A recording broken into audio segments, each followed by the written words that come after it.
But imagine you're flipping through the Bible, and suddenly you stumble upon a tale that seems to feature two gods. One, a loving and forgiving figure who spreads hope and salvation. The other, a fearsome deity bringing wars, plagues, and destruction. It feels like you're reading about two completely different beings, right? Well, what if that's because you are? For centuries, people have been taught that Yahweh of the Old Testament is the same loving God preached by Jesus. But what if the God worshipped in ancient Israel was actually two distinct entities, later merged into one? Yahweh's name is everywhere in the Old Testament, embodying a God who wipes out civilizations and turns cities to ashes. Nothing like the gentle father figure we hear about on Sundays. Picture this. Ancient civilizations worshipped a powerful God named Yahweh, not out of love, but pure terror, fail to follow him, and face annihilation.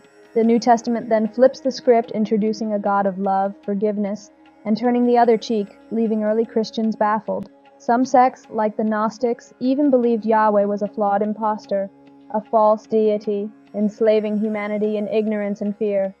Imagine, for thousands of years, people have worshipped a dictator while the true God of light, love, and truth remained hidden. Dive into Gnostic texts like the Gospel of Thomas, and you'll uncover these astonishing beliefs.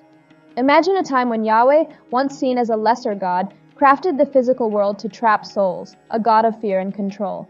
The Gnostics believed the true hidden God was far beyond this flawed deity, and humanity's mission was to break free from Yahweh's grasp. Over centuries, the Church merged Yahweh with the loving God of the New Testament, maintaining power and silencing dissenters. This fusion led to the belief in one God, overshadowing the notion of multiple deities. The Council of Nicaea in 325 AD played a crucial role in shaping this narrative, prioritizing politics over divine intervention. Isn't history fascinating? Picture an ancient empire teetering on the brink with Christianity spreading fast yet fragmented. Enter Constantine, the Roman emperor, who saw an opportunity to unite his realm through a unified Christian faith. He convenes the Council of Nicaea, a gathering not of spiritual seekers, but political strategists. Their mission, to decide which Gospels made the cut. Texts like the Gospel of Thomas, presenting Jesus as a mystical teacher, and the Gospel of Mary Magdalene were excluded for not fitting the narrative Constantine desired. Thus, a politically crafted version of Christianity emerged, shaping beliefs for centuries. Wild, right? Let's get real. The Council of Nicaea laid the foundation for Orthodox Christianity, not for truth, but for control. They cherry-picked texts that aligned with their agenda, branding others as heresy. Constantine's council didn't just compile the Bible, they defined doctrines like the Nicene Creed, solidifying beliefs like the Trinity. Dissenters became heretics, and alternative texts were hunted down and destroyed. Groups like the Gnostics hid their sacred writings, while others, like the Cathars, were wiped out. The Bible, shaped by political motives, presents a singular narrative. But what if the true story of Jesus and God lies in the rejected texts that have started to resurface, challenging the long-held beliefs? Picture this. Ancient scrolls buried for centuries in the sands of Egypt, unearthed to reveal the hidden wisdom of the Gnostics. Among them, the Gospel of Thomas and the Gospel of Philip offer a view of Jesus and God that's been deliberately concealed. Imagine being told that the God of the Bible might not be the ultimate creator, but a flawed being, a demiurge, trapping humanity in a material world. The Gnostics believed the true God, the source of all light and goodness, lay far beyond Yahweh. These ancient texts challenge everything we know, hinting at a deeper, hidden truth suppressed for millennia. Imagine a universe where suffering and corruption are woven into the fabric of reality, all crafted by a being known as the demiurge. The Gnostics believed this lower God was like a jailer, creating a material world to imprison souls. In their view, billions worship this flawed deity, mistaking him for the true God. The tale goes that the demiurge was born from Sophia, the embodiment of divine wisdom, who, in her attempt to create independently, accidentally gave birth to this corrupt being.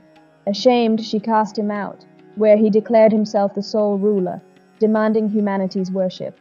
The Gnostics saw this as a metaphor for human existence, with the true God hidden far beyond, and life's purpose being to break free from the demiurge's deception and reconnect with the divine source. Consider a world where the material realm is a trap, created by a lesser god, the demiurge, to keep souls imprisoned. The Gnostics argued that this being, mistaken for the true God, set up organized religion to maintain control. They believed Jesus came not to die for our sins, but to awaken us from this illusion. In Gnostic texts like the Gospel of Judas, Jesus reveals the hidden truth, laughing at his disciples for worshiping the wrong God. These weren't fringe beliefs, they represented a major movement in early Christianity. However, the Council of Nicaea and the early church declared these ideas heretical, destroying texts and persecuting believers to maintain their power. Imagine if the true God has been hidden all this time, waiting for humanity to see through the illusion. A narrative straight out of ancient suppressed texts. Get ready for a chilling dive into one of history's darkest chapters. The church didn't just twist texts to fit their narrative, they silenced dissenters with fire, steel, and terror. The Inquisition, crusades, and witch hunts were not about defending truth, but erasing opposition violently. In medieval Europe, the church executed thousands accused of witchcraft publicly to cement their authority and stifle any dissent. The Inquisition was relentless, silencing alternative beliefs with brutal force. Yet the church's hold on power was frail, relying on fear of rebellion and losing control. Suppression of diverse ideas left a lasting mark on the culture, instilling fear and questioning religious authority. Consider the tale of Lucifer, the so-called villain, named Lightbringer, suggesting a bringer of knowledge rather than darkness. Perhaps Lucifer's rebellion was an enlightenment, a challenge to rigid dogmas. The Garden of Eden, too, might hold more layers than traditionally told, with the serpent symbolizing the quest for truth. In the myth of the Garden of Eden, the serpent offered knowledge rather than sin. Adam and Eve, sheltered and ignorant, became aware of good and evil after eating the forbidden fruit, gaining wisdom and control over their destinies. This echoes ancient tales of light bringers like Prometheus, who defied gods to enlighten humanity. Lucifer's rebellion could be seen similarly, challenging divine authority for human freedom and knowledge. Gnostic traditions even cast Lucifer as a liberator, opposing a flawed creator. This reinterpretation paints him as a figure striving for humanity's spiritual awakening, not its downfall.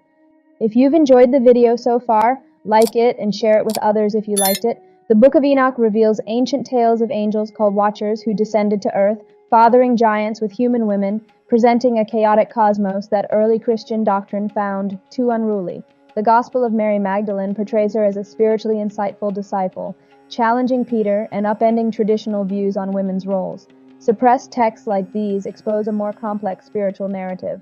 The church suppressed texts that put spiritual understanding in individuals' hands rather than institutions. These dangerous books empowered people, threatening the church's authority. The discovery of the Nag Hammadi Library and Dead Sea Scrolls unearthed diverse spiritual perspectives, showing there wasn't just one way to understand God or the universe. Hidden or destroyed, these texts reveal a richer spiritual landscape.